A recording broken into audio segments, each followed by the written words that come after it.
C'est l'avant-dernière partie de notre interview avec Lone Schwander à l'occasion de sa biographie Une vie de militance. Nous abordons ici la direction de la FNAC, la coopérative TEN, son adhésion au Parti Socialiste et ce libéralisme complètement fou. Mais tout de suite donc la FNAC. La FNAC a été pour moi une bouffée d'air frais.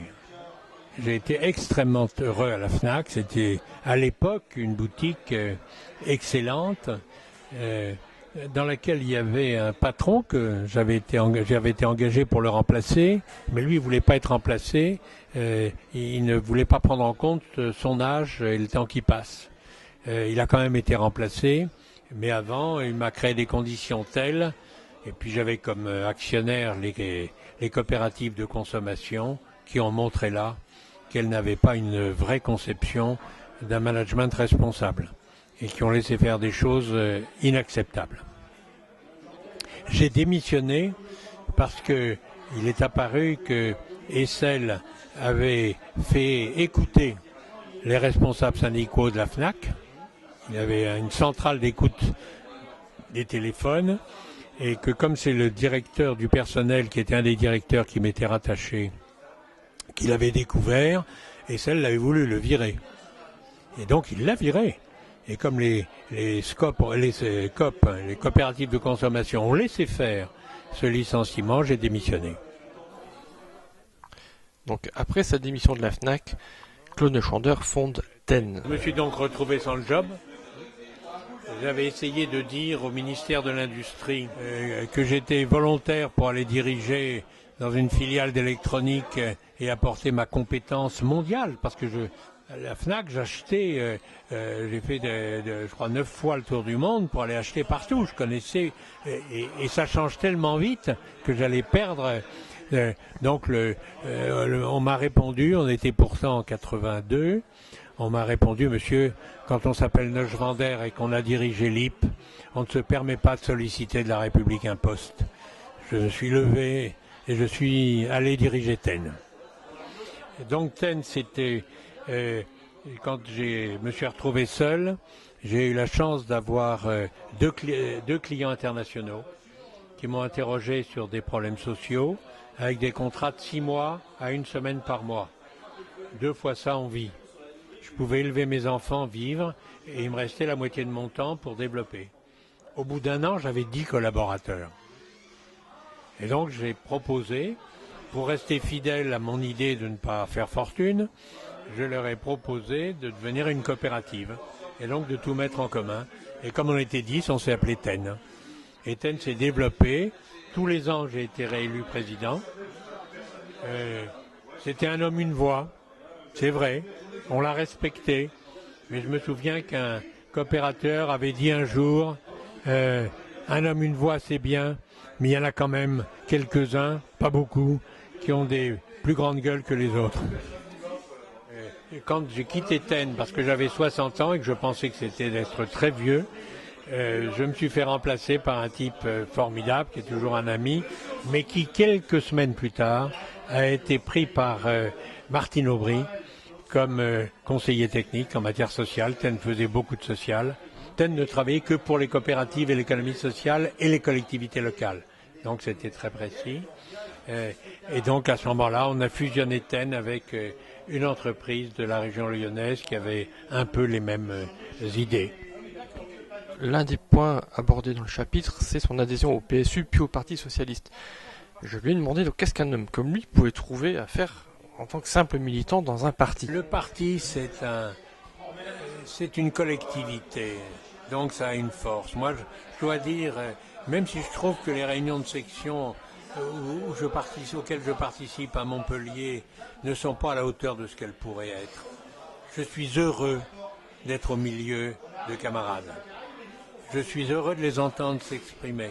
Je trouve qu'on ne les utilise pas assez. Qu'on ne les utilise que lorsqu'il y a une campagne électorale à faire et que là-dessus, il y a des progrès formidables. C'est ça, pour ça que j'aimerais qu'il y ait des nouveaux militants. C'est ça que j'appelle les nouveaux militants. Donc, à la fois, je suis déçu, critique, tout ce qu'on voudra, mais totalement solidaire. Et discipliné.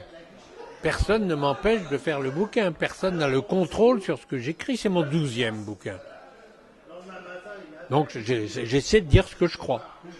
Et sur les 12 bouquins, il y en a un sur l'IP, un deuxième sur l'IP 20 ans après, et il y en a 2 sur le libéralisme. À partir de 1994, j'ai commencé à dire le libéralisme est mortel pour la démocratie. Et à l'époque, au PS, on me disait « Oui, t'as bon cœur, toi, mais c'est de l'utopie, tout ça. » Je pense que j'avais déjà raison en 1994. J'essaye d'expliquer quelle est l'origine de la crise, comment elle vient des États-Unis. Parce qu'aujourd'hui, je suis scandalisé quand j'entends le président de la République dire « Ah, on a fait des déficits, mais c'est la faute de la crise.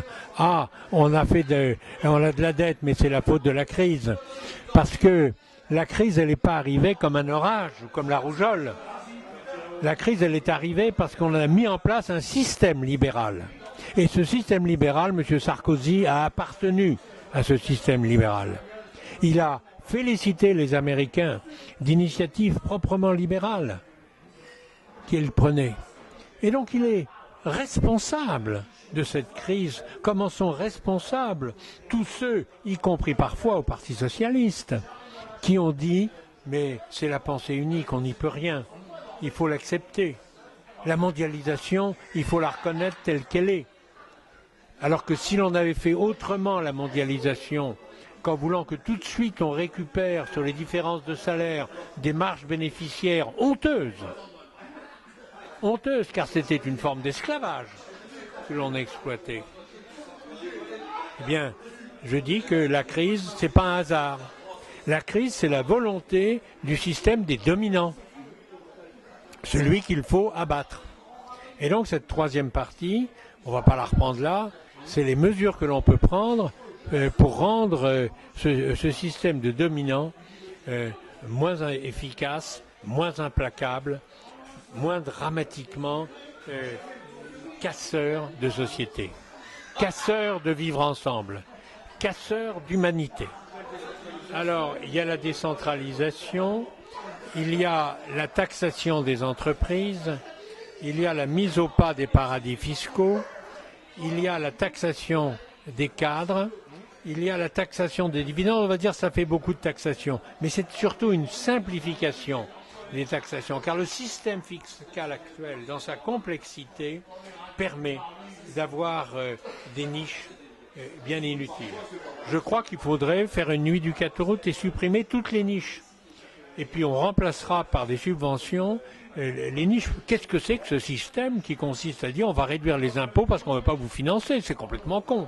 Je pense que la finance est mondialisée, la spéculation est mondialisée, qu'elle a des outils formidables et qu'il faudrait donc, dans l'idéal, avoir une capacité mondiale. Est-ce que l'ONU peut le faire? Clairement non. Et donc je regarde quel est le niveau où on peut nous se situer. Il n'y a que l'Europe. Alors je sais qu'il y a beaucoup de gens qui critiquent l'Europe, qui critiquent l'euro. Je pense que c'est une connerie. Il faut arriver à un système fédéral, il faut arriver à une gouvernance économique, il faut arriver à ce que la monnaie unique fonctionne d'une autre manière. Je veux dire par là qu'il n'y a aucune raison que l'euro, que les pays de l'euro s'approvisionnent sur le marché financier. S'il y a une banque centrale européenne, mais qu'elle imprime des euros, il y aura un peu d'inflation. Et l'inflation, c'est vraiment le cauchemar de ces braves gens. Et bien là, nous sommes dans un système où, pour éviter de casser l'expansion, il faut accepter un peu d'inflation. Et donc, je crois qu'il faudrait imprimer des euros comme les Américains impriment des dollars. Si ça faisait baisser le cours de l'euro par rapport au dollar, ça serait tout bénéfice pour notre industrie. Voilà, c'était donc la fin de l'interview à propos de la biographie de Claude Neuschwander, mais ne ratez pas la dernière partie où là on va parler des rencontres qu'il a faites au cours de sa vie, et notamment celle avec un certain président de la République. Et le père des États-Unis ne soit ni un dominant, ni un dominé. C'est ça qui m'a amené à son chevet de dire que je ne veux pas être un dominant, donc je ne veux pas avoir des gros salaires. Mais j'accepte pas d'être un dominé, donc devant un président de la République, il me dit « Je ne suis pas un dominé ». Il doit faire caca tous les matins et donc ça le ramène à sa triste dimension humaine.